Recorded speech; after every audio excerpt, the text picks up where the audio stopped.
As government races against time to secure a debt exchange program from its creditors in order to get a board-level agreement from the International Monetary Fund, and with individual bondholders holding their ground against signing onto the current domestic debt program, it has decided to give a one-week extension to the bondholders to get them change their stance. This becomes the fourth time the deadline has been extended. The Ministry of Finance is this time around promising them an enhanced package. The press statement announcing the extension reads that the government of Ghana has made significant progress with all stakeholders, including financial sector industry associations and representative groups of individual bond holders with respect to their participation in the Domestic Debt Exchange Program, DDEP. The government hereby announces the following update: that based on the agreement reached with the Ghana Association of Banks, that's GAB, Ghana Insurance Association, and the Ghana Securities Industry Association, the new terms of the exchange have been accepted. A revised and final exchange memorandum will be released by Thursday, 2nd February 2023. It again continues to say that based on the engagement with the representative groups of individual bondholders, the following has been offered and will form part of the new exchange memorandum. A, an affirmation that all individual bondholders are free not to participate. B, it says, however, upon a successful DDEP, there will be very few of the old bonds in circulation and likely limit its tradability. In this regard, the government is pleased to make available the following alternative offer to encourage all individual bondholders to participate in the exchange. So these are the conditions.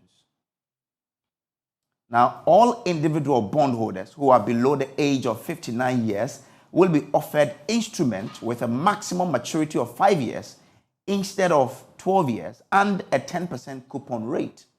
Also, all retirees, including those retiring in 2023, will be offered instruments with a maximum maturity of 5 years instead of 12 years and a 15% coupon rate. Additionally, discussions are being finalized with organized labor and pension fund trustees on a separate arrangement in accordance with the Memorandum of Understanding signed with organized labor on 22nd December 2022 and in line with government's debt management program. The statement continues to say that with this, government encourages all stakeholders to participate in the DDEP, an essential step towards meeting our debt sustainability target and restoring macroeconomic stability and economic growth. These developments have necessitated the final extension of the deadline from January 31st, 2023 to Tuesday, February 7, 2023, and the new settlement date of Tuesday, February 14, 2023, that will be confirmed through the new exchange memorandum. So that is it, and it continues to say that the government appreciates the cordial engagement with the various stakeholders since the beginning of the DDEP that has made such remarkable progress possible. All bondholders are thereby encouraged to commence all administrative processes towards their participation in the exchange in line with the agreement reached. But with government securing the consent of industry, Ghana Association of Bankers and the Ghana Association of Insurers, why is government still interested in the individual bonds? My colleague Isaac Ofieje has been gleaning the data on that and joins me via Zoom with more. Kofi, why is government still interested in the individual bonds with all that we've heard about securing deals with the insurers and the Bankers Association? Well, very so interesting data, interesting revelation that we found in the 2021 debt report. Very interesting data. But first, if you look at the report that was given by the Individual Bondholders Forum, they actually gave an indication that they comprise of about 11% of the total debt that government wants to restructure. Government target is 80%. And so if you take them out, there will be a surplus of about 9% that government has to, can even tap in and then also restructure that side. But they believe that if you look at the chart and then the 137 billion Ghana cedis that government wants to restructure, government can actually exclude them and still go ahead to achieve the 80% target that they've been able to set for themselves.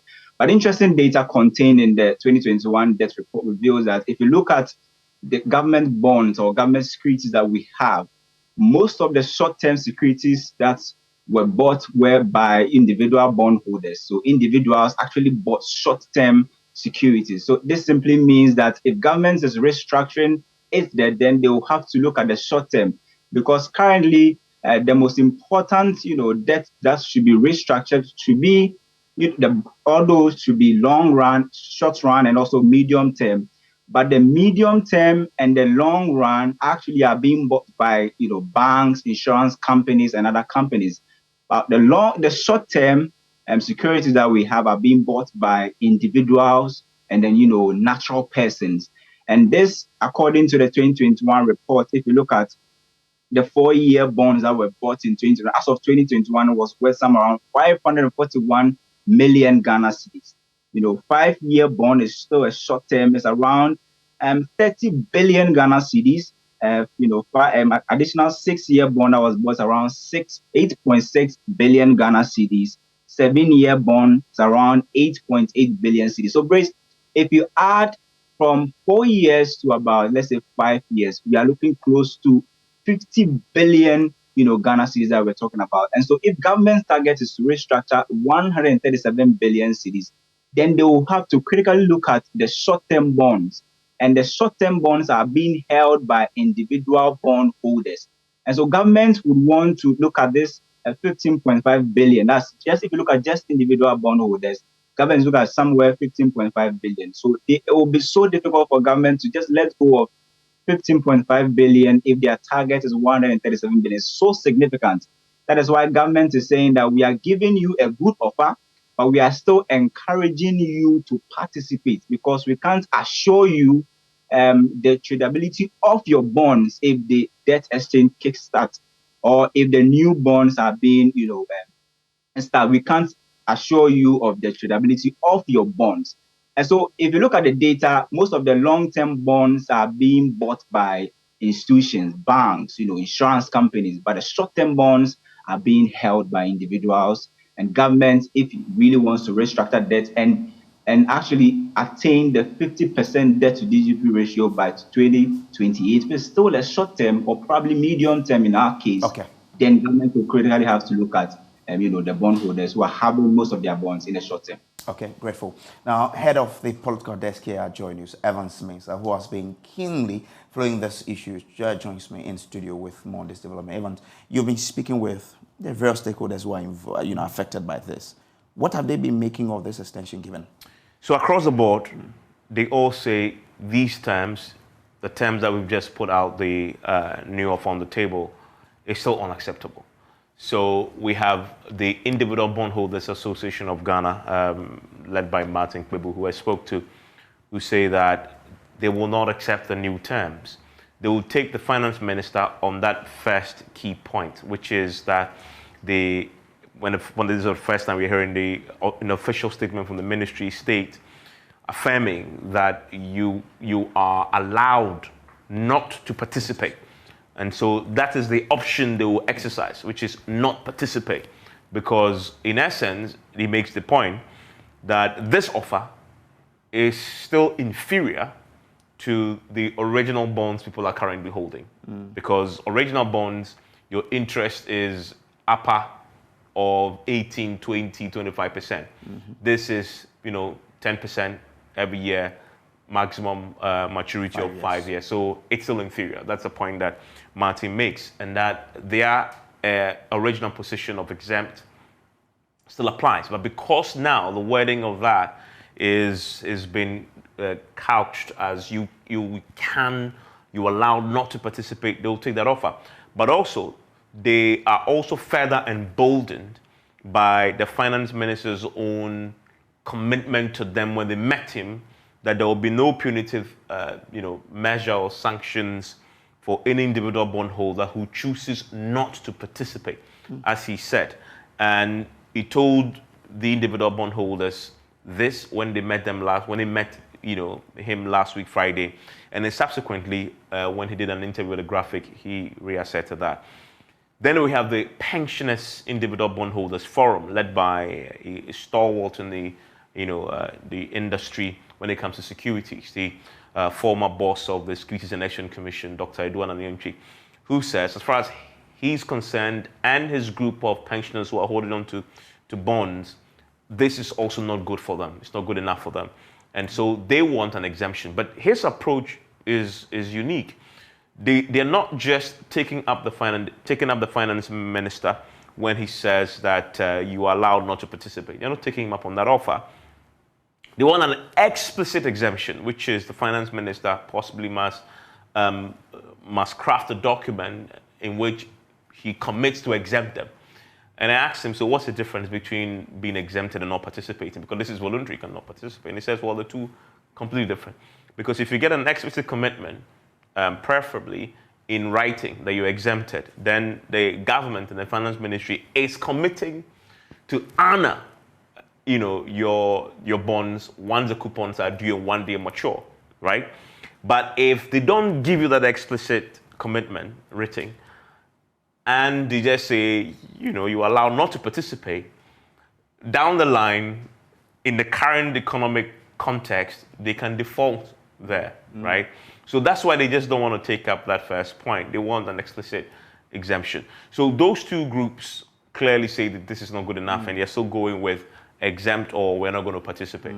But how do they take that point that says that by the end of this DDEP, your bond may be, there will be few of it and therefore will limit its tradability? Well, so that's one of the downsides to not participating. So they acknowledge that, but they're holding on to bonds that they believe is superior. And the finance minister says there will be no punitive sanctions if you hold on to your old bonds. The only difficulty you have is that you have limited trading ability once the time comes and this deal is closed. What that means simply is, if you're holding on to an old bond, you will hold it to maturity possibly, because you'll be unable to trade it. So if you want to sell that bond, you want to dump it, what the finance ministry is warning you is that it will be difficult to trade it, to sell that bond, to dump it if you want to. If you need money now and you want to sell it on the market, the finance ministry is saying it will be difficult because there'll be limited amounts of that particular old bonds on the market for you to trade in. That's the downside you have. The finance ministry didn't say that you cannot trade. It says it will be limited, right?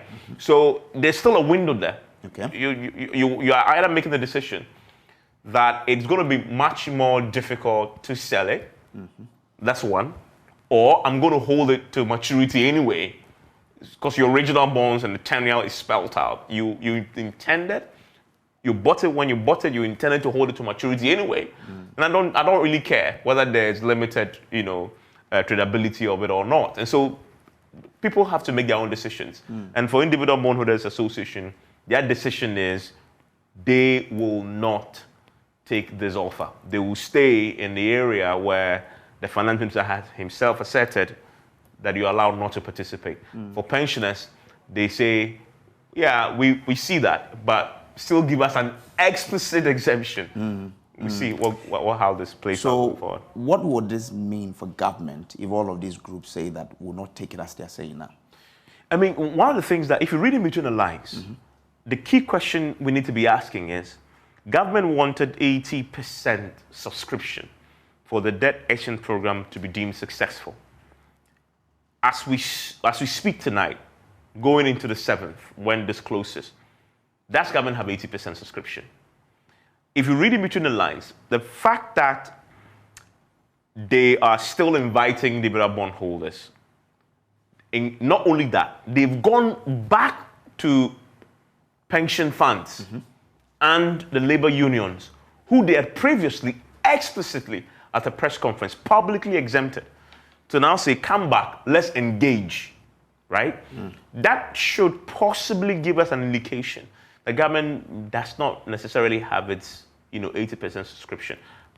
Maybe that's why they need more bondholders to join, and maybe part of the reason why it hasn't extended, in addition to the fact that a lot of the institutions still need time to get their internal administrative processes sorted out so they can sign on. So it's a long game. We have 7 days to see how this pans out for the finance ministry. If they get to 80%, they'll close it. Post that, as the finance minister has said, and everybody's taking his word for it, if you don't join as an individual bondholder, there'll be no punitive sanctions for you. So Doc's point that he makes, does it cover the aged and the pensioners? Is that what, I mean, he spoke for the pensioners. Does it take care of those brackets? Yeah. Well?